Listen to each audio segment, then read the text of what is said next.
تو اب یہ سمجھیں کہ یہ جو پاکستان چھوڑ کے گئے تھے اور ہم جو پاکستان چھوڑ کے گئے تھے، یہ جو ہمیں انہوں نے رجیم چینج پہ کیا تھا، تو اس وقت پاکستان کی 2022 میں 2021 میں پاکستان کے جو جی ڈی پی دولت میں اضافہ ہو رہا تھا وہ 5.7% تھا، اور جو ہمارا 2022 تھا، چوتھا سال تھا، اس میں 6% تھا۔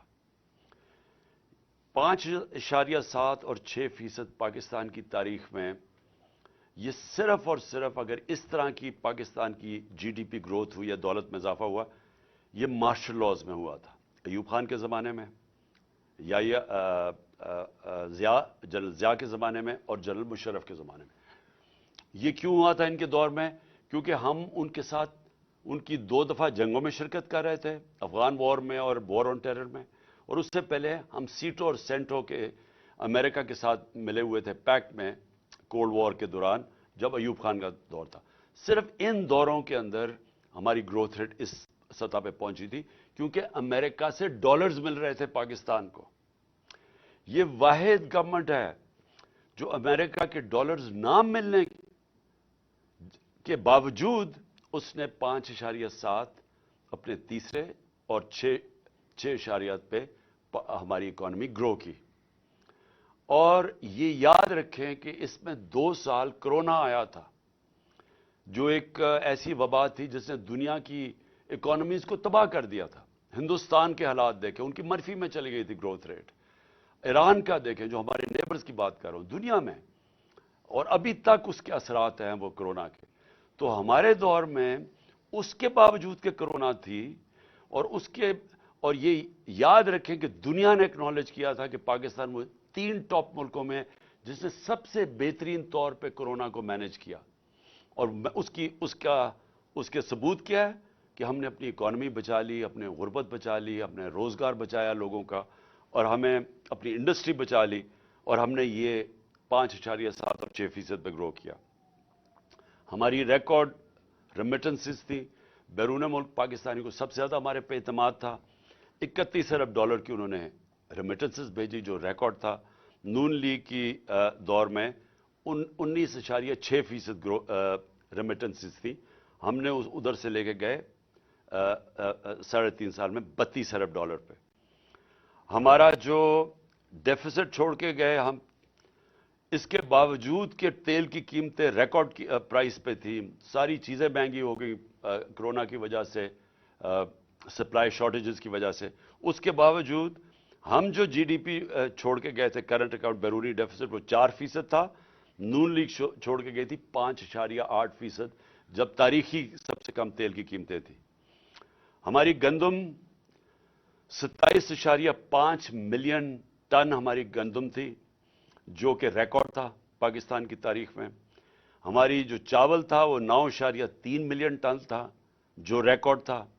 ہمارا جو مکئی تھی وہ 9.6 ملین ٹن تھی، وہ ریکارڈ تھی۔ اور ہماری آخری سال میں جو گنا تھا وہ